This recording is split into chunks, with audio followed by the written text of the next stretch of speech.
मैं कोई झटका नहीं मानता हूँ, बिकॉज राजकुमार चौहान जी ऐसे भी 5 साल पहले इसी तरह चले गए थे, फिर 6 महीने के बाद वापस आए थे।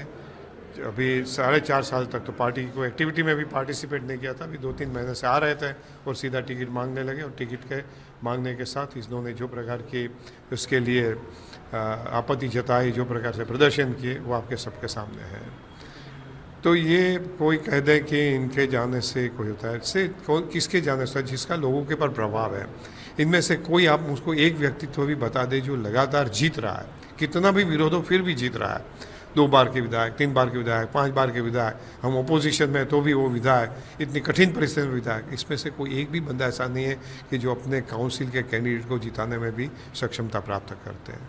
तो मैं समझ रहा हूँ कि वो जो कह रहे हैं उसमें मुझको कोई ज़्यादा कन्विंस नहीं होता हूँ मैं। सर, लवली जी ने एक बात और कही थी जब उन्होंने इस्तीफा दिया था, आपका भी नाम उसमें जिक्र लिया था कि मेरी बात नहीं सुनी गई। आपके साथ अलायंस पर भी उन्होंने आपत्ति जताई। क्या मानते हैं, क्या मुद्दे रहे?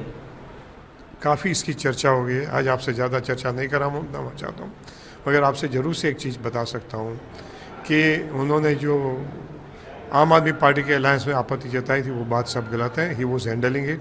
ये कैंडिडेट के सिलेक्शन में भी अंतिम तक he was a partner, screening committee के भी वो सदस्य थे, और उसके बाद जो है सीईसी में भी वो अपनी बात रख सकते थे। तो वो दो बात से मैं सहमत नहीं हूँ।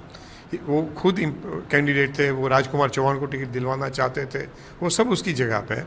मगर ये जो बात कह दें कि मैं उसमें सहमत नहीं हूँ कि जो कह दे कि मेरी बात नहीं सुनी गई।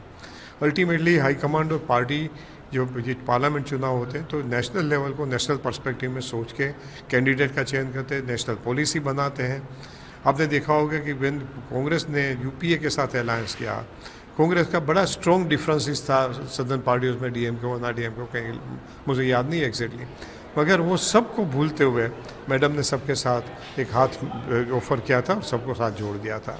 तो ये प्रकार से कि आम आदमी पार्टी ये न वो पार्टी है, ultimately on the national interest, in the organisation interest, high command जो डिसीजन लेता है everybody is suppose to support it. एक बात यह है, वो जो कहते हैं कि उनकी बाकी की बात सुनी नहीं जाती थी, उससे भी मैं डिफर हूँ। कई जगह पे एक पार्टी की एक प्रस्तापित नीति होती है कि जिसमें आप बीजेपी से आए हुए या तो जो लोगों की छवि ठीक ठाक नहीं, ऐसे लोगों को कई महत्वपूर्ण पद देते हैं, तो वो रोकने का काम इंचार्ज का काम होता है, और वो जो काम मैं कर रहा था, वो आरोप मेरे पर लगाते मैं उसको नहीं करने देता था, मैं उसका स्वीकार करता था।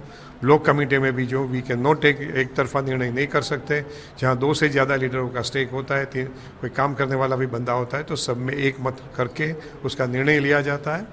और इसके अलावा भी वो जो कहते हैं कि बाबरिया जी ने इनको निकाल देने का कहा, नो, आई नेवर से कि संदीप दीक्षित को निकाल दो या सुरेंद्र को निकाल दो। मैंने राजकुमार जी के लिए ज़रूर से कहा था, क्योंकि उनके साथ जब मीटिंग हो रही थी, he misbehaved in the meeting itself. आपत्तिजनक शब्दों का प्रयोग किया, आपत्तिजनक व्यवहार का प्रयोग किया, और टू सेट एन एग्जाम्पल, एक इस प्रकार का बड़े कद का लीडर जो 4 बार का विधायक हो या तो मिनिस्टर हो, वो एक मीटिंग में कोई इसी प्रकार की व्यवहार करें, that can not be accepted is a tradition.